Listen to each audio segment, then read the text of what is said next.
Inilabas na ng Philippine National Volleyball Federation ang opisyal na listahan ng mga manlalaro na lalaban sa AVC Challenge Cup, kung saan Alas Pilipinas ang gagamiting moniker ng pambansang koponan. Yan ang ulat ni Bernadette Tinoy.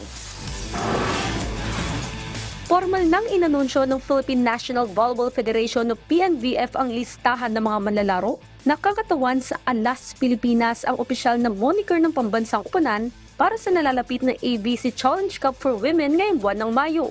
Kabilang sa mga maglalaro sina Cici Rondina, Bella Belen, Gio Morado de Guzman, Angel Canino, Cherry Nunag, Ali Solomon at Del Palumata. Siniguro naman ni PNVF President Ramon Tatsuzara na magiging kaabang-abang ang bakbakan ng mga koponan sa AVC lalo't mismo sa bansa gaganapin ang liga. Our women's national team, we were 117 before. For the last 2 years, we are now 63 in the world.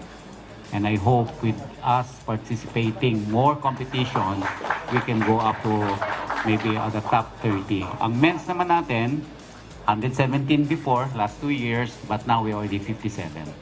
Para naman kay Coach George De Brito, patuloy yung paghahanda nila sa darating na patimpalak na magsisimula ngayong May 22, na tatagal hanggang May 29 sa Rizal Memorial Coliseum. I think it's the strongest one. It's good.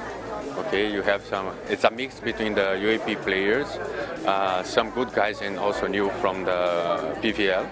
And one thing that I can say, really committed to play for the national team, also because it's here, we are the hoster, then what you can expect from them, they will fight. And since you have just 1 more week to prepare.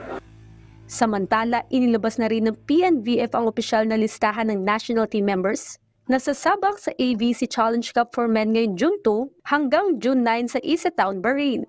Pangungunahan ito ng volleyball stars na sina Mark Espejo, J. Disquitado at Brian Bagunas. Para kay Espejo, malaking bagay na muling marepresenta niya ang bansa sa international stage. Hindi naman na kailangan pag-isipan siguro kapag i-represent mo yung Philippines. Once na ipatawag ka, syempre it's an honor. Privilege ka i-represent yung bansa. Lalo na ngayon na maraming tournaments abroad, like mga kilala pa like AVC, World Championship. So, big exposure yun para sa amin. Bernadette Tinoy para sa Pambansang TV sa Bagong Pilipinas.